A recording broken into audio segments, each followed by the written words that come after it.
So potentiometer அப்படியே யூஸை பார்த்தோம் to measure potentials. எல்லாமே பார்த்தோம்னா நம்ம டிசி டைரக்ட் கரண்ட்டு தான் நம்ம யூஸ் பண்ணிகிட்ருக்கோம். ஒரு பேட்ரி அல்லது செல் சோர்ஸ் ஆஃப் இஎம்எஃப் அப்படின்னு சொல்லி இந்த சிம்பிள் போட்டாலே இது பாசிட்டிவ் இது நெகட்டிவ்னு தெரியும். இட் சப்ளைஸ் இந்த சர்க்கியூட். இப்போ ஒரு சர்க்கியூட் நான் க்ளோஸ் பண்ணி போடுறேன். இது ஒரு ரெசிஸ்டன்ஸ் ஆரோட இது கீ.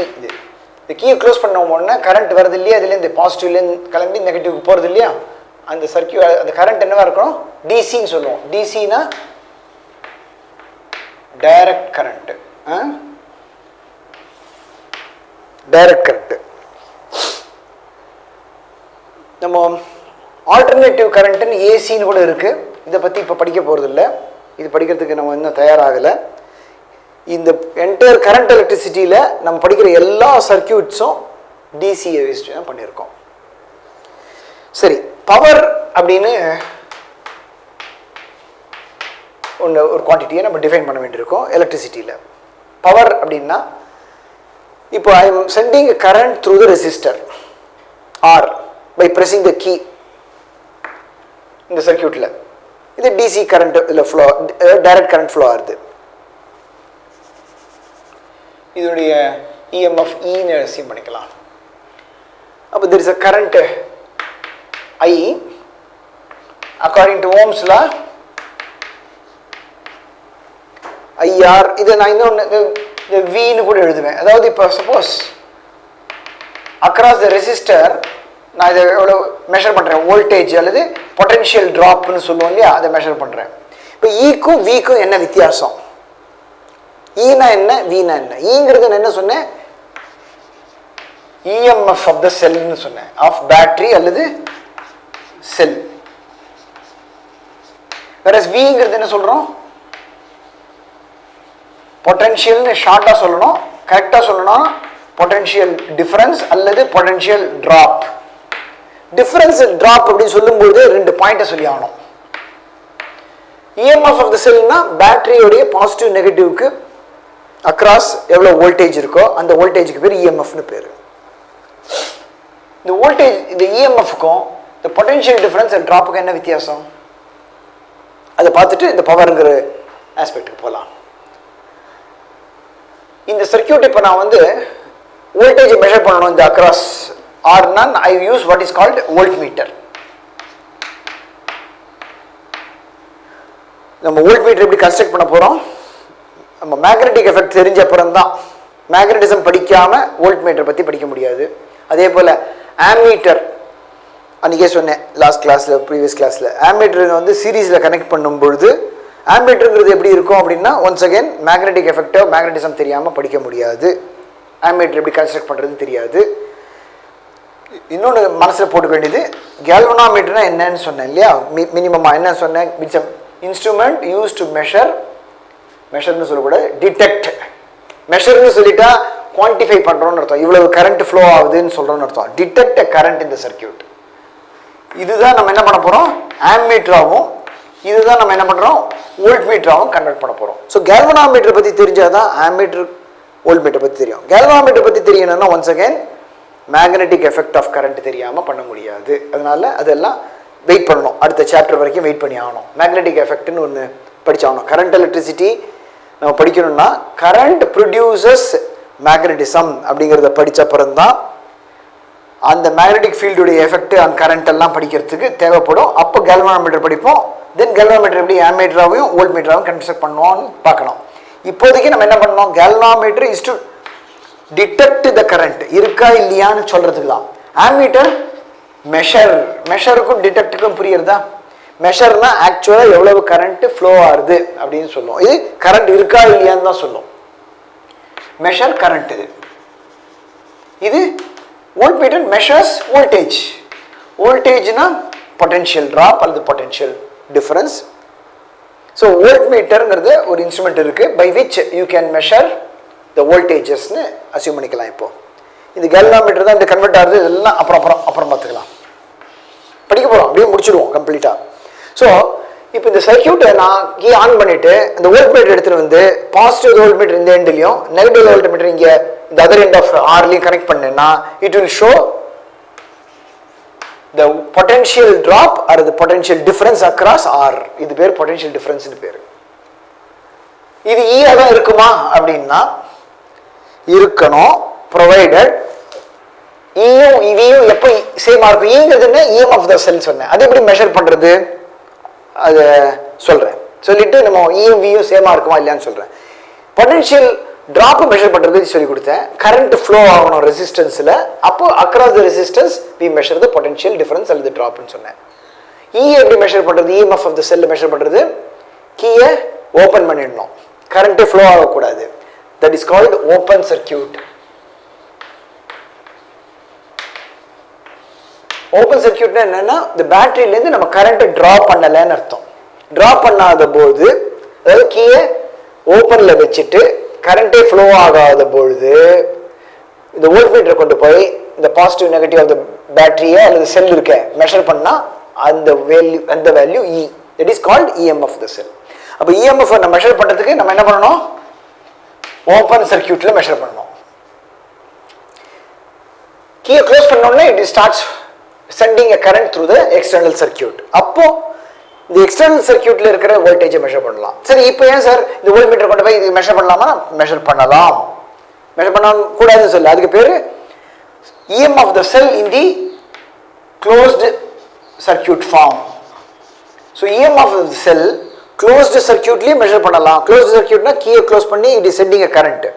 ஓபன் சர்க்கியூட்லயே மெஷர் பண்ணலாம். ஓபன் சர்க்கியூட்னா கீ ஓபன் பண்ணிருக்கோம், there is no current.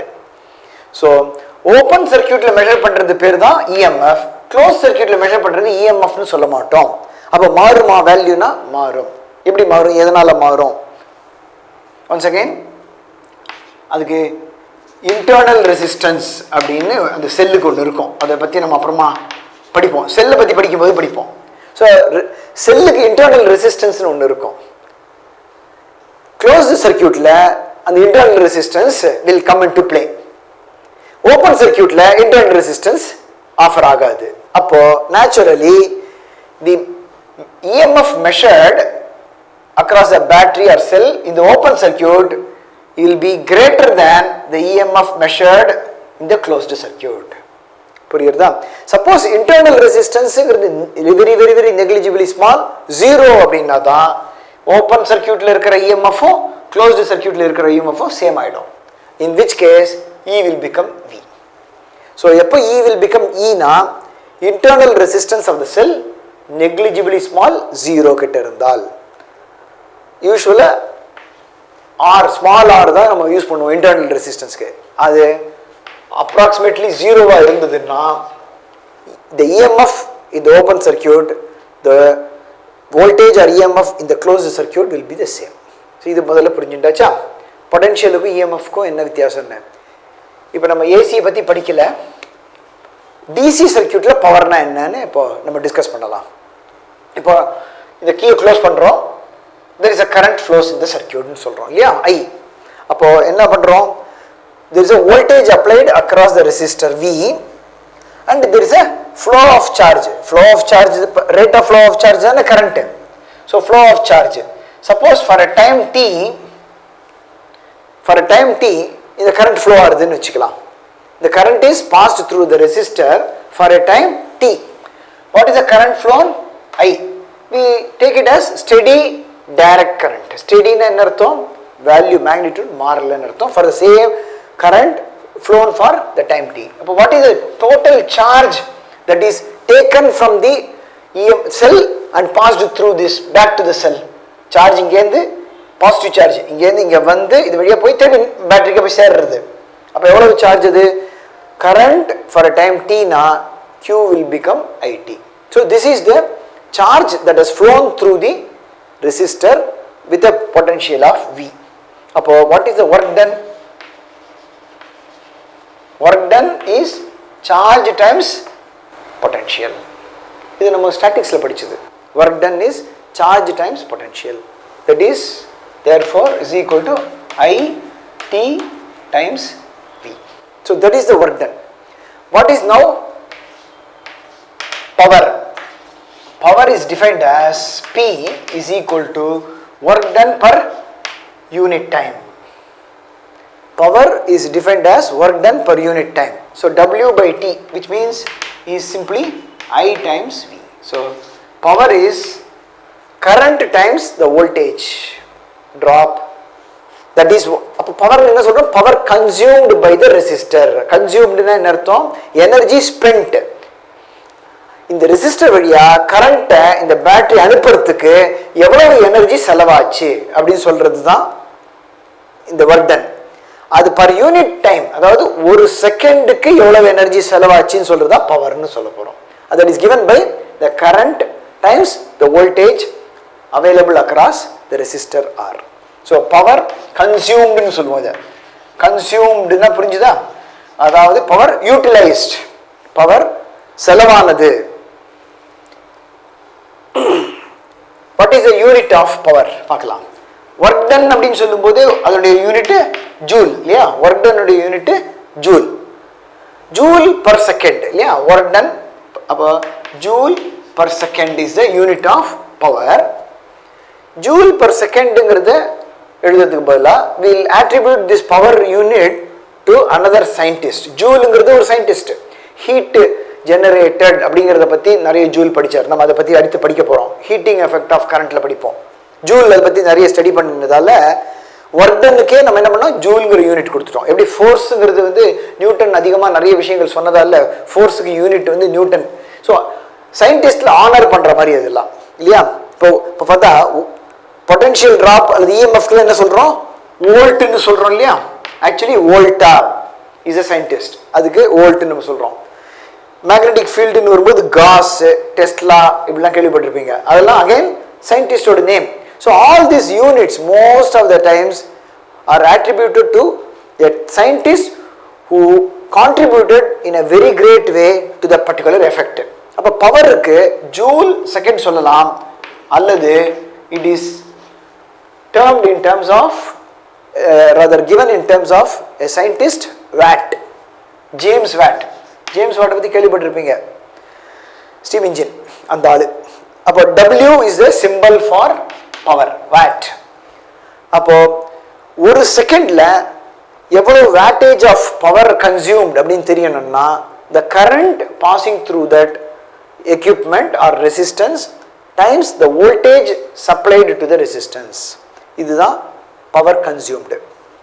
இது பவர் நம்ம மெஷர் பண்றதுக்கு நம்ம யூஸ் பண்ற மீட்டருக்கு பேரு வாட் மீட்டர்னு சொல்லலாம், ரைட். எப்படி வோல்டேஜ் மெஷர் பண்றதுக்கு வோல்ட் மீட்டர், கரண்ட்டை மெஷர் பண்றதுக்கு ஆம் மீட்டர். ஆம் எப்படி வந்தது, ஆம்பியர் தான் is a unit of current, அதனால ஆம் மீட்டர்னு சொல்லுவோம். வோல்டேஜுக்கு வோல்ட்டுங்கிறது தான் யூனிட் ஆஃப் வோல்டேஜ், அதனால வோல்ட் மீட்டர்னு சொல்றோம். அது போல பவரை மெஷர் பண்றதுக்கு இருக்கிற மீட்டருக்கு வாட் மீட்டர்னு பேரு. இப்போ இந்த வாட் மீட்டர் பத்தி நான் சொல்ல போறது இல்லை, ஏன்னா கொஞ்சம் வெயிட் பண்ணலாம். நம்ம வீட்டிலே யூஸ் பண்றோம் ஆக்சுவலி பவர் கன்சியூம்டுன்னு சொல்லி இல்லையா. எலக்ட்ரிசிட்டி இபி ஆஃபீஸ்லேருந்து நமக்கு கனெக்ஷன் வந்துடுது. எவ்ரி மந்த் எவ்வளவு பவர் கன்சியூம் பண்ணியிருக்கோம் அப்படின்னு பார்த்து வி பே இல்லையா. அந்த அந்த அந்த இடத்துல ஒரு சின்ன டிஃபரன்ஸ் பார்த்துக்கணும். வீட்டில் நம்ம கன்சியூம் பண்ணுற கரண்ட் வந்து ஆல்டர்னேட்டிங் கரண்ட், டைரக்ட் கரண்ட் கிடையாது. வேறாஸ் இப்போ மொபைலில் வச்சுட்டு இருக்கோம், மொபைலை சார்ஜ் பண்ணுறதுக்கு சார்ஜர்னு ஒன்று இருக்கு இல்லையா. அதை நம்ம என்ன பண்ணுறோம், அந்த ப்ளக்கில் சொருகிறோம். அந்த ப்ளக்கில் வரக்கூடிய கரண்ட் வந்து ஆல்டர்னேட்டிங் கரண்ட். அப்போ வோல்டேஜும் ஆல்டர்னேட்டிங் வோல்டேஜ் அதில். பட் இந்த சார்ஜர் என்ன பண்ணும், அதுலேருந்து அதை ரெடியூஸ் பண்ணி வோல்டேஜை ரெடியூஸ் பண்ணி வேண்டிய அளவுக்கு இந்த மொபைலுடைய பேட்டரிக்கு வேண்டிய அளவுக்கு வோல்டேஜை ரெடியூஸ் பண்ணிட்டு, அது மட்டும் இல்லாமல் ஆல்டர்னேட்டிங் கரண்ட்டை டைரக்ட் கரண்ட்டாக கன்வெர்ட் பண்ணிடும். ஸோ ஃபைனலி இந்த மொபைலுடைய பேட்டரிக்கு வரக்கூடிய சார்ஜர்லேருந்து வரக்கூடிய voltage is DC voltage, therefore direct current. அப்போ அதனுடைய வேட்டேஜ்னு படும்பொழுது அந்த இடத்துல அந்த சார்ஜர் வந்து கன்வெர்ட் பண்ணுறதுக்கும் சேர்த்து, இந்த பேட்டரியை சார்ஜ் பண்ணுறதுக்கு கன்வெர்ட் பண்ணுறதுக்கும் சேர்த்து அதில் போட்டிருப்பான் 3.8 வோல்ட் பேட்டரின்னு கொடுத்துருப்பான் அவனுடைய மொபைலில். அப்போ அது வந்து அப்ராக்சிமேட்லி 3.8 to 5 வோல்ட் அது சப்ளை பண்ணோம் ஃபார் பர்டிகுலர் கரண்ட். நம்ம இது செல்லு மொபைலில் இருக்கிற பேட்டரியுடைய கரண்ட் ரேட் போட்டிருப்பான் 1000 மில்லி ஆம்பியர் அவர் இப்படி எழுதுவாங்க. மில்லி ஆம்பியர் கரண்ட் இது. அவர்னு ஒரு டைம் கொடுப்பான். இந்த டைம் இந்த பவருக்கு சம்மந்தப்பட்டது டைம் அவர் இது. அப்போ நம்ம என்ன பண்ணுவோம், பவர் கன்சியூம்னு வரும்பொழுது நம்ம என்ன பண்ண போகிறோம், வாட் ஹவரில் தான் மெஷர் பண்ண போகிறோம். அதாவது ஹவு மெனி வாட்டுங்கிறதுனா how many joule per second இல்லையா. ஒரு செகண்டுக்கு இவ்வளவு எனர்ஜி நம்ம ஸ்பெண்ட் பண்ணியிருக்கோம் அல்லது கன்சியூம் பண்ணியிருக்கோம் அப்படின்னு சொல்கிறோம் இல்லையா, ஜூல் பர் செகண்ட், அதுதான் வாட்டு. பர் செகண்டுக்கு கால்குலேட் பண்ணக்கூடாது, எப்பவுமே பர் ஹவருக்கு கால்குலேட் பண்ணணும். 1 ஹவருக்கு எவ்வளவு செலவாச்சு, அப்போ 1 ஹவருக்கு எவ்வளவு செலவாச்சுன்னு பார்ப்போம். இதுவே ரொம்ப சின்னதாக இருக்கும். அப்போ இதை என்ன பண்ணிடுவோம்னமோ 1000 வாட் ஹவர் கன்சியூம் பண்ணினா 1 யூனிட் கன்சியூம் பண்ணா மாதிரி நம்ம சொல்லுவோம் யூஸ்வலாக. 1000 வாட் ஹவர் கன்சியூம் பண்ணினா 1 யூனிட் ஆஃப் எலக்ட்ரிசிட்டி கன்சியூம்டுன்னு அர்த்தம். அதாவது 1000 வாட்ஸ் ஃபார் 1 ஹவர் கன்சியூம் பண்ணினா அது 1 யூனிட் ஆஃப் எலக்ட்ரிசிட்டி. அந்த 1 யூனிட் ஆஃப் எலக்ட்ரிசிட்டினா 6 ரூபா 10 ரூபா 12 ரூபான்னு நம்ம சார்ஜ் கட்டுறோம். அதெல்லாம் அகைன் ஆல்டர்னேட்டிங் கரண்ட்டுக்கு. அந்த வேட் மீட்டர் அப்போ என்ன இருக்கணும், ஆல்டர்னேட்டிங் கரண்ட்டுடைய பவரை மெஷர் பண்ணுறதுக்கு இருக்கணும். இப்போ நான் இது சொல்லிட்டு வந்த இந்த இடத்துல வந்துடுறேன். This is a battery available in the mobile 1000 milliampere hourன்னு வரும். அப்போ இது என்ன பண்ணும், இந்த சார்ஜர் அப்ராக்சிமேட்லி 1000 milliampere hour 1 ஹவருக்கு கொடுத்தா அந்த பேட்டரி ஃபுல்லாக சார்ஜ் ஆகிடும்னு அர்த்தம். புரியுறதா? ஸோ இதுதான் மேக்ஸிமம் ரேட்டிங். இதை விட அதிகமான கரண்ட் அந்த பேட்டரிக்குள்ளே கொடுக்கக்கூடாது, பேட்டரி கெட்டு போயிடும். அந்த பேட்டரிங்கிறது என்ன, அது ஒரு செல்லுன்னு சொல்லலாம், பேட்டரின்னு சொல்லலாம். பேட்டரியும் செல்லுக்கு இந்த வித்தியாசம் சொல்லித்தரேன். இப்போதைக்கு பேட்டரின்னு சொல்லிக்கலாம். அந்த பேட்டரிக்கும் இப்போ நம்ம சாதாரணமாக செல்லு பேட்டரிக்கும் முக்கியமான 2 வித்தியாசம் உண்டு. என்னென்னா இது ரீசார்ஜபிள் அப்படின்னா என்ன அர்த்தம், சார்ஜ் அதுலேருந்து எடுத்து நம்ம யூஸ் பண்ணிக்கலாம், திருப்பியும் அதில் சார்ஜை கொண்டு போய் வைக்கலாம். அது பேர் ரீசார்ஜபிள். சில பேட்டரி சில செல்லுலாம் தான் ரீசார்ஜபிளாக இருக்கும், சில பேட்டரி செல்லெல்லாம் ரீசார்ஜபிளாக இருக்காது. அதை பற்றி படிக்க போகிறோம். ரீசார்ஜபிளுக்கு செல்லுக்கு பேர் செகண்டரி செல்னு பேர்.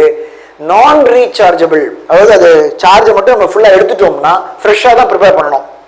அந்த நான் ரீசார்ஜபிள் செல்லுக்கு பேர் பிரைமரி செல்லுன்னு பேர். இதெல்லாம் நம்ம அப்புறம் படிப்போம்.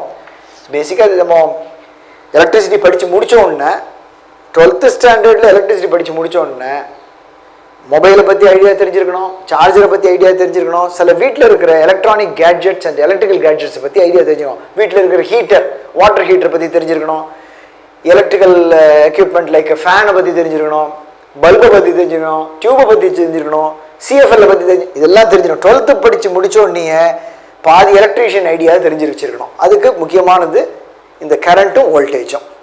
ஸோ இப்போ பவர் இன்ட்ரடியூஸ் பண்ணியிருக்கோம், பவருடைய யூனிட்டை இன்ட்ரடியூஸ் பண்ணிட்டோம்.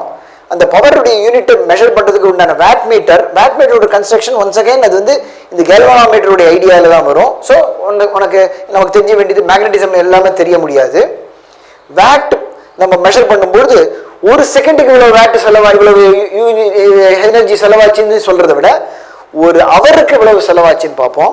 அதுவும் 1000 வாட்ஸ் ஒரு ஹவரில் செலவானாதான் அது 1 யூனிட் ஆஃப் எலக்ட்ரிசிட்டின்னு நம்ம வந்து கன்சியூம் பண்ணோம் அப்படின்னு சொல்லி நம்ம பே பண்ணுறோம். ஸோ இந்த அளவுக்கு பவரை பற்றி இப்போ நான் சொல்லி கொடுத்துருக்கிறது இருக்கட்டும் போகிறோம். அடுத்தது நம்ம படிக்க வேண்டிய டாபிக் வந்து chemical effect of electric current. அதை பற்றி நான் ஒரு இன்ட்ரோடக்ஷனோட ஸ்டார்ட் பண்ணுறேன்.